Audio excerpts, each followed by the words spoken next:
Üçüncü sualımız budur ki, qiyamın fəlsəfəsi.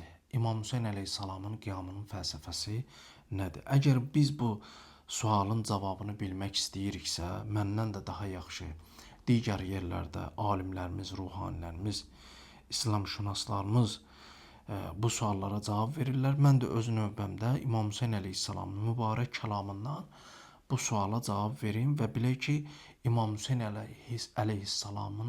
əleyhissalamın qiyamının, yəni ayağa qalxıb qiyam etməyinin, İslam aləmində çevriliş etməyinin fəlsəfəsi və nədəni, mahiyyəti nədir? Hədisi ərz etməmişdən qabaq istəyirəm bir neçə mətləbi buyurum.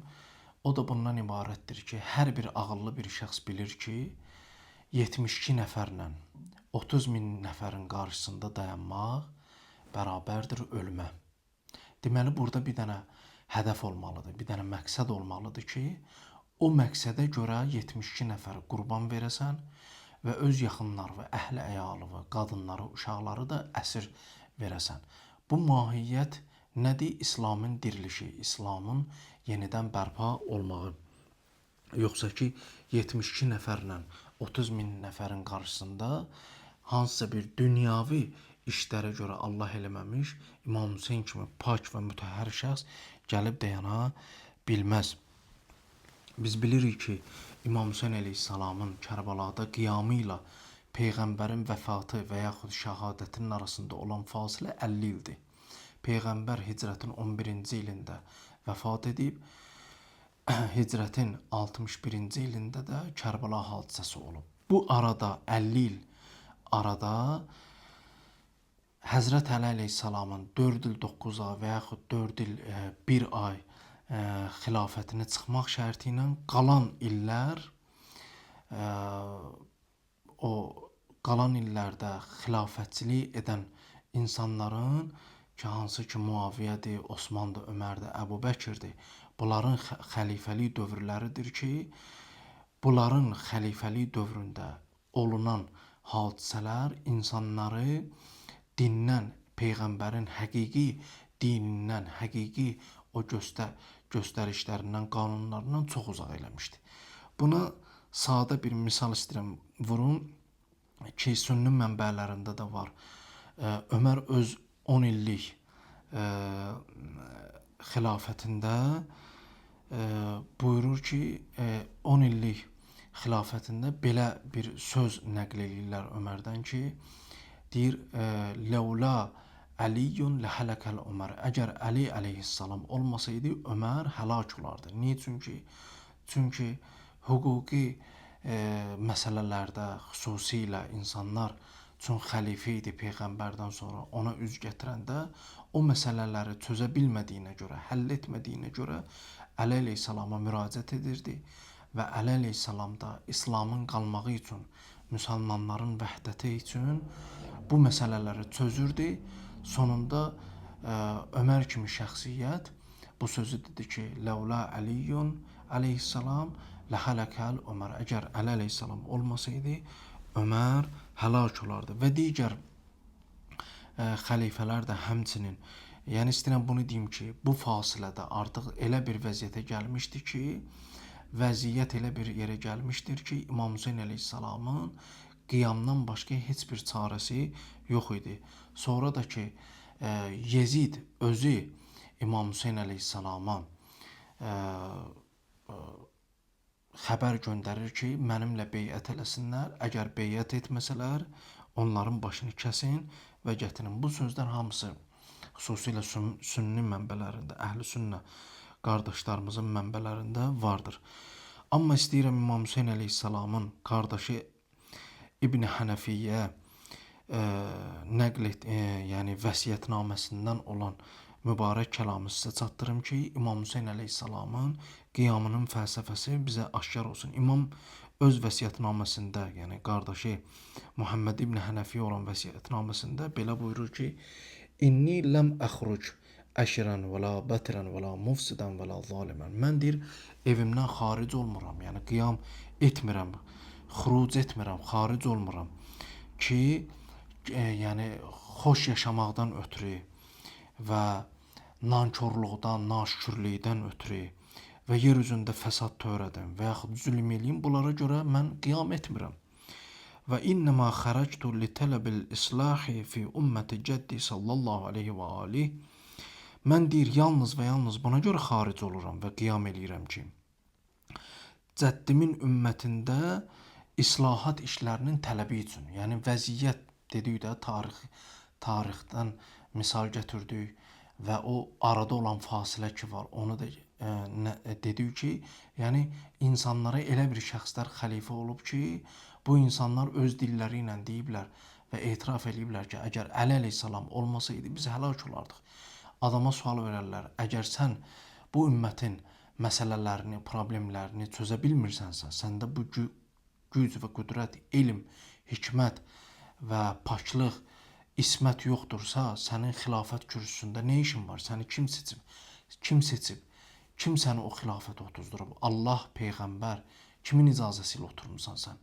Heç bir normal ağıl bunu qəbul edə bilməz ki, belə desin ki, bəli, bizim əqidəmizə görə Peyğəmbəri Allah seçir, amma Peyğəmbərdən sonra vəlini, Allahın o qanunlarını insanlara bəyan edən Peyğəmbərdən sonraki vəlini insanlar seçməlidir. Hansı insanlar? O insanlar ki, keçdiyi hər bir günə, hər bir saata, dəqiqəyə peşmandır.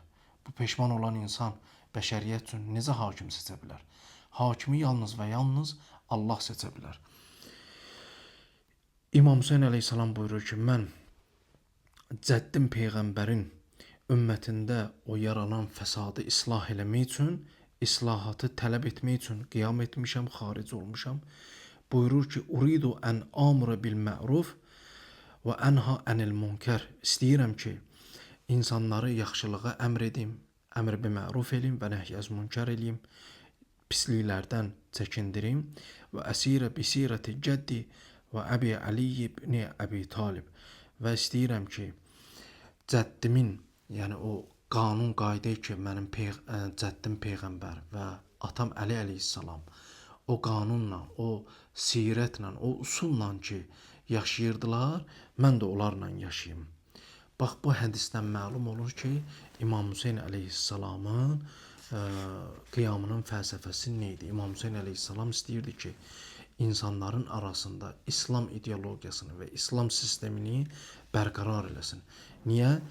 İnsanları, bəşəriyyəti Allah yaratdığına görə yalnız və yalnız əgər insan istəyirsə dünyada xoşbəxt yaşasın və səadətə qovuşsun, həm dünyası abad olsun, həm axirəti abad olsun, yalnız və yalnız Allahın qanunlarına tabi olmalıdır və o Allahın qanunlarını da yalnız və yalnız Allahın təyin etdiyi vəli və hakimin vasitəsilə bəyan olunmalıdır və ona qulaq asılmalıdır.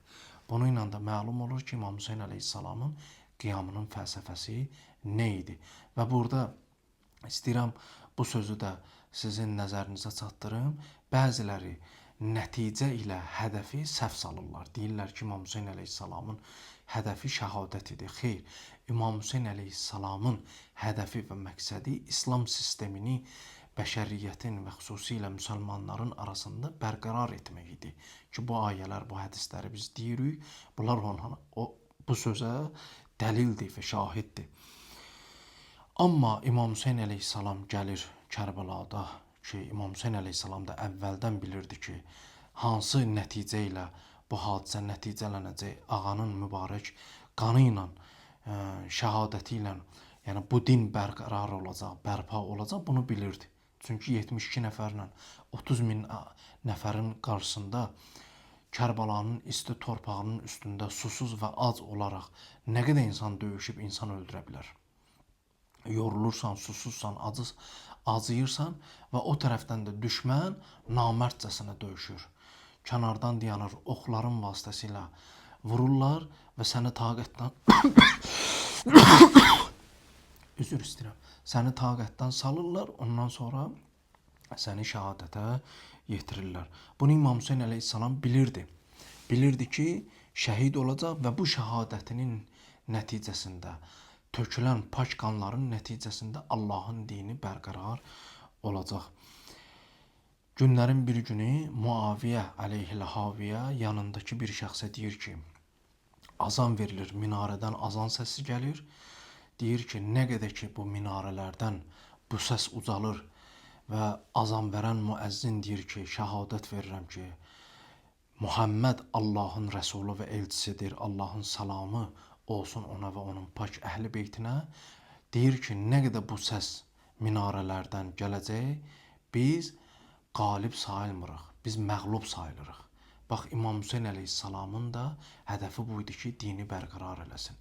1400 ildən çoxdur, 1447 ildir, 14 əsr yarımdır ki, keçib Allahın istəyi ilə, Allahın qüdrəti ilə, İmam Hüseynin pak axan qanı ilə və dostlarının və Həzrəti Zeynəbin təbliğatının vasitəsilə, imamlarımızın zəhməti ilə, əziyyəti ilə, qanı ilə, alimlərimizin qələmi ilə, şəhidlərin qanı ilə bu din bu günə gəlib çatıb.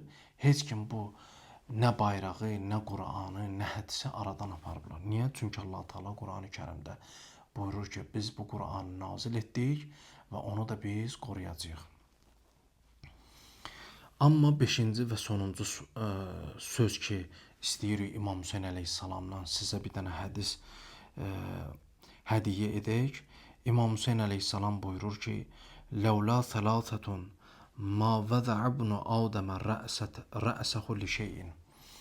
İmam Hüseyn əleyhissalam buyurur ki, 3 dənə şey olmasaydı, 3 dənə səbəb olmasaydı, Bəni Adəm övladı heç bir şeydən ötürü, heç bir şey üçün başını aşağı əyməzdi. Həmişə mütəkəbbiranə, təkəbbürlü halda başı uca gəzərdi. O 3 şey ibarətdir ki, əl-fəqr, kasıbçılıq, yoxsulluq, vəl-məraz, xəstəlik, vəl-mövt və ölüm. Bu 3 dənə şeydir ki, insanı o görərsən ki, bəzən mütəkəbbir insan ömrünün sonunacan mütəkəbbir olsa da, böyük olmadığı halda özünü böyük tuta-tuta yaşayıb, amma sonunda görürsən ki, ölüm onu tirtab yerə uzadır və yaxud xəstəlik insana bəzən yatağa salır. Hətta hədislərdə var ki, xəstənin o ahuzar etdiyi zaman ah elədiyi səslər də Allahın adıdır. Hətta hər kəs belə olsa, ateist də belə olsa, xəstəlik anında, ağrı anında o nalə eləyəndə hədislərdə buyurur ki, o sözü Allahın adlarından biridir. Kasıbçılıq, yoxsulluq, xəstəlik və ölüm olmasa insan elə bir məxluqdur ki, heç bir şeydən ötürü başını aşağı salmazdır. Yenə də söhbətin sonunda Allahın mübarək kəlamı ilə qutarıram. Allah Teala buyurur ki, Qalallahul Hakim fi Qur'an-ı Şərif Taha surasının 124-cü ayəsində buyurur ki, وَمَنْ أَعْرَضَ عَنْ ذِكْرِ فَإِنَّ لَهُ مَعِيشَةً ضَنْكًا وَنَحْشُرُهُ يَوْمَ الْقِيَامَةِ أَعْمَى. Allah Teala buyurur ki, hər kəs məni yad etməkdən boyun qaçırsa, mən ə'rada ən zikri, yəni məni yad etməkdən. Namaz qılmaq o Allahı yad etməyin bir nümunəsidir. Oruç tutmaq bir nümunəsidir. Əza məclislərinə gedib mərifət qazanmaq və o mərifət əsasında əməl edib Allaha tərəf getmək özü Allahı yad etmək və Allahı yad etməyə bir müqəddimədir, bir addımdır. Bunların hər bir yaxşı əməl, hər bir gözəl əməl, hər əməl ki insanı Allaha tərəf yaxınlaşdırır. Ona deyərlər zikr. Allahı zikr etmək, Allahı yad etmək ki, namaz qılmaq da onun biridir. Allah buyurur ki, insan məni yad etməkdən boyun qaçırsa, فَإِنَّ لَهُ مَعِيشَةً زَنْكَ. Onun yaşayışı çox çətin olacaq. Mən onun yaşayışını belə dar edəcəm. Belə istəyir var dövləti olsun, istəyir olmasın, o ömrünün sonunacan yaşaya-yaşaya görəcək ki, ömründə heç bir bərəkət olmadı. Ömrü onun mübarək olmadı. Çox çətin oldu. Və nəhşuruhu yevməl qiyamətə əma. Belə bir şəxsi, Allahı yad etməyən şəxsi Allah buyurur ki, qiyamətin günündə biz onu kör məhşur edəcəyik və onu kör olaraq öz huzurumuza gətirəcəyik. Allah Teala bizi özünə həqiqi bəndələrdən qərar versin. Allah Teala şəhidlərimizi, xüsusilə şəhid İmam Seyyid Əli Xameneyinin ruhunu Əhl-i Beyt ruhu ilə, Əhl-i Beytlə məhşur eləsin. Müqavimət cəbhəsini qalib eləsin.